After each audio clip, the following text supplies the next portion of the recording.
નમસ્કાર દર્શક મિત્રો, અમારી ચેનલમાં આપનું ફરી એકવાર હાર્દિક સ્વાગત છે। તો મિત્રો, જો તમને સપનામાં આ 20 વસ્તુઓ દેખાય છે તો સમજી જજો કે તમારી કિસ્મત બદલવાની છે। મિત્રો, આજે અમે તમારા માટે એક અનોખી માહિતી લઈને આવ્યા છીએ। શું તમને ક્યારેય એવું સ્વપ્ન આવ્યું છે કે જાગતાની સાથે જ તમારા મનમાં ગૂંજતું હોય? એવું સ્વપ્ન જે ફક્ત કલ્પના જેવું જ ન લાગે પણ એક સંકેત જેવું લાગે। સપના ફક્ત કલ્પનાનું કાલ્પનિક સ્વરૂપ નથી, ક્યારેક તે આપણા ભાગ્ય અને ભવિષ્યના સંકેત પણ બની શકે છે। પ્રાચીન ગ્રંથો અને શાસ્ત્રોએ સપનાનું મહાન મહત્ત્વ વર્ણવ્યું છે। ઋષિઓથી લઈને આધુનિક વૈજ્ઞાનિકો સુધી દરેક વ્યક્તિ માને છે કે સપનામાં ઊંડા રહસ્યો હોય છે, સંદેશાઓ જે ભવિષ્યની આગાહી કરી શકે છે। આજે આપણે આવા 20 સંકેતોની ચર્ચા કરીશું। જો તમે તમારા સપનામાં જુઓ છો તો સમજો કે તમારું ભાગ્ય બદલવાનું છે, તમારું ભાગ્ય એક નવો વળાંક લેવાનું છે। પરંતુ પ્રિય મિત્રો, વિડીયોમાં આગળ વધતા પહેલાં એક વિનંતી છે કે વિડીયોને અંત સુધી ધ્યાનથી સાંભળજો, તેને બિલકુલ ચૂકશો નહીં, કારણ કે આ માહિતી ખૂબ જ કિંમતી છે। અને વિડીયોને બીજા બધા લોકો સાથે શેર કરી દેજો, અને જેથી કરીને બધા જ લોકોને આ વિડીયોનો ફાયદો થઈ શકે। અને વિડીયોને એક સુંદર લાઈક કરી દેજો અને સાચા હૃદયથી જય મા લક્ષ્મી કમેન્ટ બોક્સમાં લખી દેજો। તો ચાલો હવે આપણે વિડીયોની શરૂઆત કરીએ। તો નંબર 1 વિશે વાત કરીએ તો વાર્તા કહે છે અને તે વાર્તામાં બ્રહ્માંડના રહસ્યો છુપાયેલા છે। તમે જે પહેલી વસ્તુ જોશો એ છે કે તમે ઉડવાનું સ્વપ્ન જુઓ છો। સ્વપ્ન ઘણા લોકોને આવે જ છે, પરંતુ તેનો અર્થ ગહન છે।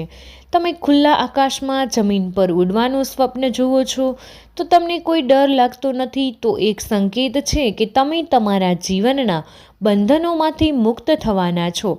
આ એક સંકેત છે કે તમે ટૂંક સમયમાં જ મોટી સફળતા પ્રાપ્ત કરશો, ખાસ કરીને તમે જો ઉડતી વખતે હળવાશ અને શાંતિ અનુભવો છો તો તે સ્પષ્ટ સંકેત છે કે બ્રહ્માંડ તમને નવી ઊંચાઈઓ પર લઈ જવા માટે તૈયાર છે। તમારા આંતરિક અવરોધો દૂર થવાના છે, આત્મવિશ્વાસથી તમારા લક્ષ્યો તરફ આગળ વધી રહ્યા છો। હવે નંબર 2 વિશે વાત કરીએ તો મહત્વનું પાસું એ છે કે તમારા સ્વપ્નમાં સ્પષ્ટ વહેતી પાણી જેવું પાણી હંમેશા જીવન અને પરિવર્તનનું પ્રતીક માનવામાં આવે છે। જો તમે વહેતી નદી, ધોધ અને સમુદ્રનું સ્વપ્ન જોશો અને પાણી સર્ટિફિકેટ અને વાદળી હોય તો તે તમારા જીવનમાં શુદ્ધતા અને પ્રગતિનું પ્રતીક છે। આનો અર્થ એ છે કે નકારાત્મકતાનો અંત આવવાનો છે અને એક નવી સકારાત્મક ઉર્જા વહેવા લાગશે। આ સંપત્તિ, શાંતિ અને સ્વાસ્થ્યમાં સુધારો સૂચવી શકે છે।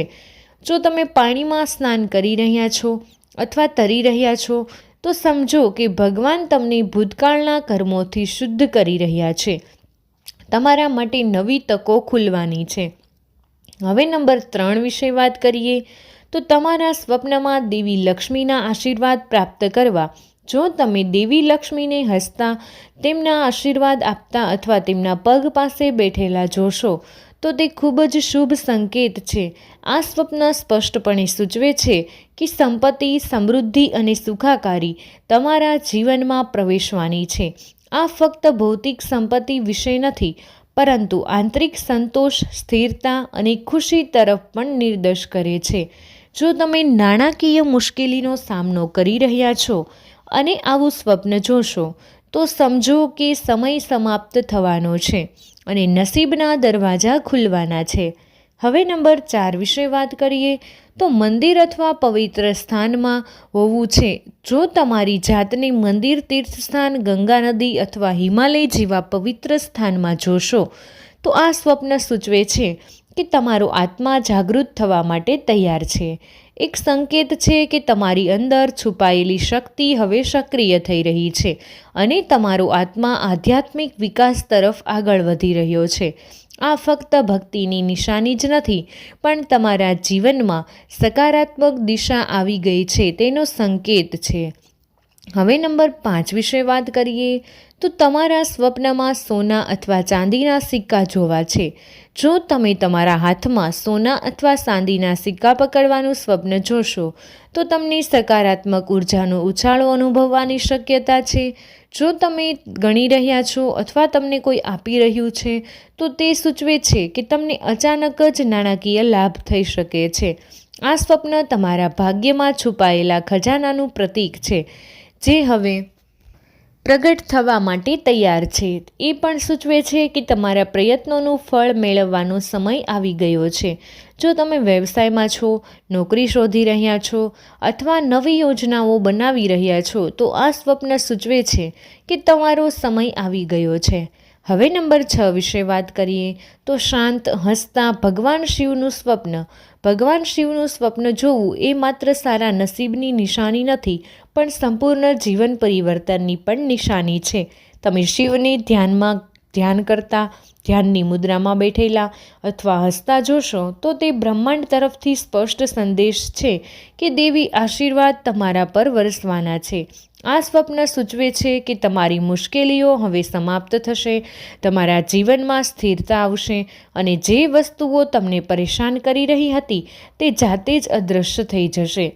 હવે નંબર 7 વિશે વાત કરીએ તો લીલાછમ ખેતરો, ફૂલોના બગીચાઓ અથવા વૃક્ષોનું સ્વપ્ન. જો તમે હરિયાળી, સુંદર ફૂલોથી ભરેલું ખેતર જોશો અથવા તમારી જાતને ઝાડ વચ્ચે ફરતા જોશો તો તે ખૂબ જ શુભ સ્વપ્ન છે. આ સ્વપ્ન સૂચવે છે કે તમારા જીવનમાં સમૃદ્ધિ અને વિકાસનો સમય આવવાનો છે. તે સંકેત છે કે તમારી મહેનત ફળ આપવા જઈ રહી છે અને તમારા જીવનમાં સ્થિરતા અને સંતુલન સ્થાપિત થવાનું છે. હવે નંબર 8 વિશે વાત કરીએ તો વસ્તુ સળગતા દીવા અથવા અગ્નિનું સ્વપ્ન જોવું. દીવાનો પ્રકાશ અંધકારને દૂર કરે છે. જો તમે સ્વપ્નમાં દીવો સળગતો જોશો અને તેની જ્યોત સ્થિર અને શાંત હશે તો તે સૂચવે છે કે પ્રકાશ તમારા જીવનમાં પ્રવેશવાનો છે. આ સ્વપ્ન એક નવી શરૂઆત, નવી ઉર્જા અને આધ્યાત્મિક સંતુલનનું પ્રતીક છે. તે એક સંકેત છે કે તમારા જીવનના અંધકારમય પાસાઓનો અંત આવવાનો છે અને બ્રહ્માંડ તમને શાણપણ, શાંતિ અને સ્થિરતા તરફ દોરી રહ્યું છે. હવે નંબર 9 વિશે વાત કરીએ તો એ છે સ્વચ્છ આકાશ, ચમકતા તારા અથવા પૂર્ણચંદ્રનું સ્વપ્ન જોવું. જો તમે ખૂબ જ સ્પષ્ટ આકાશ, ચમકતા તારાઓ, પૂર્ણચંદ્રનું સ્વપ્ન જોશો તો તે ખૂબ જ રહસ્યમય અને શુભ સંકેત છે. આ સૂચવે છે કે તમારા જીવનમાં કોઈ મોટી ચમત્કારિક ઘટના બની શકે છે. આ સંકેત છે કે તમારું આંતરિક સ્વ હવે બ્રહ્માંડના ઉર્જા ક્ષેત્ર સાથે જોડાઈ રહ્યું છે. સફેદ ગાય, કમળનું ફૂલ અથવા મોરનું સ્વપ્ન જોવું અત્યંત શુભ માનવામાં આવે છે. જો તમે સફેદ ગાયને શાંતિથી ચરતી, પાણીમાં કમળનું ફૂલ ખીલતું અથવા મોર નૃત્ય કરતો જોશો તો આ ત્રણેયને અત્યંત શુભ માનવામાં આવે છે. ગાય દેવી લક્ષ્મીનું પ્રતીક છે, કમળ આધ્યાત્મિક જાગૃતિ અને આત્મશુદ્ધિનું પ્રતીક છે અને મોર વૈભવ, ઉજવણી અને આનંદનું પ્રતીક છે. જો તમને આ ત્રણમાંથી કોઈ સ્વપ્ન આવે છે તો સમજો કે તમારું સુંદર અને જીવન અને સમૃદ્ધ દિશામાં આગળ વધવા માટે તૈયાર છે. ઊંચા પર્વત અથવા શિખર પર સ્વપ્ન જોવું એ સંકેત છે કે તમારી મહેનત તેની ટોચ પર પહોંચી શકે છે અને ફળ મેળવવાનો સમય નજીક છે.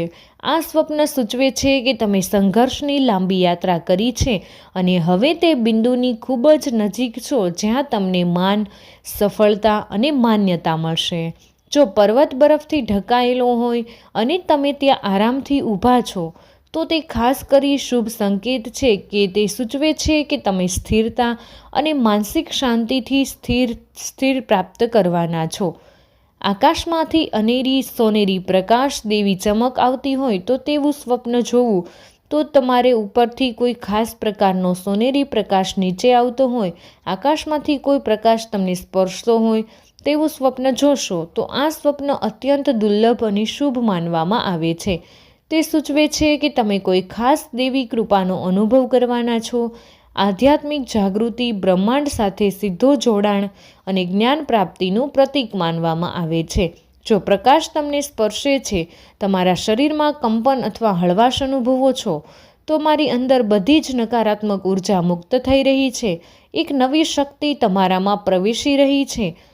અને વરસાદનું સ્વપ્ન જોવું, ખાસ કરીને ધીમો અને સુખદ વરસાદ, પ્રજનન ક્ષમતા, સૌમ્યતા અને જીવનમાં નવી શરૂઆતનું પ્રતીક છે. જો તમે તમારા પર ધીમો અને શાંત વરસાદ પડતો જોવો છો તેવું સ્વપ્ન જોશો તો આધ્યાત્મિક જાગૃતિનું પ્રતીક માનવામાં આવે છે. પરંતુ જો તમે તેમાં ભીંજાઈ જવાનો આનંદ માણી રહ્યા છો, એક શુભ સંકેત છે કે સુખ, શાંતિ અને પ્રેમ તમારા જીવનમાં પ્રવેશવાના છે. વરસાદનું આ સ્વપ્ન દર્શાવે છે કે બ્રહ્માંડ ભૂતકાળના બધા દુઃખોને ધોવા માટે તૈયાર છે. આ સ્વપ્ન ખાસ કરીને તે લોકો માટે મહત્વપૂર્ણ છે જેમણે ભાવનાત્મક તણાવ અથવા ભંગાણનો અનુભવ કર્યો હોય. સ્વપ્નમાં તમને કોઈ સફેદ વસ્ત્રો પહેરાવતું અથવા સફેદ વસ્ત્રો પહેરેલું જોવા મળે તો તમારે આવી દેવી વ્યક્તિ તમને સફેદ વસ્ત્રો આપતી જોશો. ઉચ્ચ ઉર્જા સ્તર અને શુદ્ધ આત્માનું પ્રતીક છે. આ સ્વપ્ન સૂચવે છે કે તમારા કર્મ શુદ્ધ થઈ રહ્યા છે. તમે આધ્યાત્મિક પ્રગતિ માટે તૈયાર થઈ રહ્યા છો. તો મિત્રો, વિડીયો પસંદ આવ્યો હોય તો વિડીયોને એક લાઇક કરી દેજો. તમારા બધા જ મિત્રો સાથે વિડીયોને શેર કરી અમારી ચેનલને સબસ્ક્રાઈબ કરવાનું ભૂલશો નહીં.